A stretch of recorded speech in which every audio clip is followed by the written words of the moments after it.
everything you and your doctor know about erectile health. A secret so simple and effective, it could give you bigger, fuller, harder, and longer lasting erections than you've had in years, if not a career of women like Francisco Pizarro. And it doesn't matter if you haven't had sex in a year or in a decade, or if you just get the occasional limp dick, or you struggle with performance anxiety or premature ejaculation, or if you just want to dramatically boost your stamina and endurance, or you just want to have more sex that leaves her breathless and shaking like a leaf. So watch this video right now while you still can, because this long-lost erection secret exposes the billion-dollar pharmaceutical industry's biggest lie and threatens their bottom line, which is why they've already taken steps to censor what I'm going to expose. So please, stick with me. It may be your only opportunity to see this secret before I get silenced, and to reclaim your confidence, your sex life, and your manhood. Just like Dean from Colorado did, who says, "Hey Bill, so first you should know that I've never been considered small, definitely well above average. I measured it against the Kinsey chart. Unfortunately, literally the day of my 66th birthday,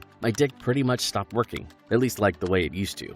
Flimsy and weak hard-ons became the norm, to the point where my wife started jokingly referring to it as Gumby. Eventually, it got so bad that I had actually scheduled penile implant surgery. For those who don't know, you actually have to pump your dick up via a hidden button in your ball sack. Talk about an awkward moment of foreplay. Excuse me, babe, while I go pump up my dick. Anyway, 9 days before the surgery, I discovered your secret to waking it up naturally. And thank God I did.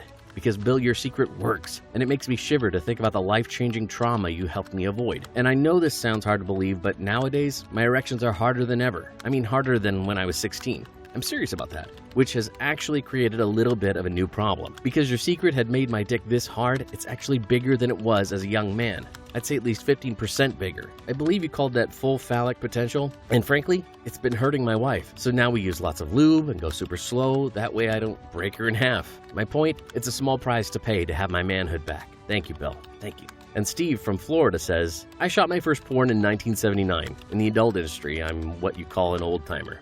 And believe it or not, more than 40 years later, I'm still working. Although these days I only get offered one type of scene, old man fetish scenes, which I have on camera with 18-plus girls. I know, it sounds almost too good to be true, but the reality is it can be extremely stressful. I'm required to perform on command when a director says to, right in front of a full camera crew. And for some reason I don't get it up, I don't get paid. When I was 20, I had no problem getting aroused at all, even in front of a full crew, and at 40, I was still pretty much fine. But after 60, everything started to change. My dick, who had been a loyal friend all my life, my partner in crime, suddenly became disobedient and started falling asleep on the job. Obviously, a lot of guys in the biz use little blue pills to help them stay hard through long days of filming, which is fine if you're young, but for me, after a certain age, those drugs just stopped working altogether. Plus, I know how damaging they can be to your heart and liver.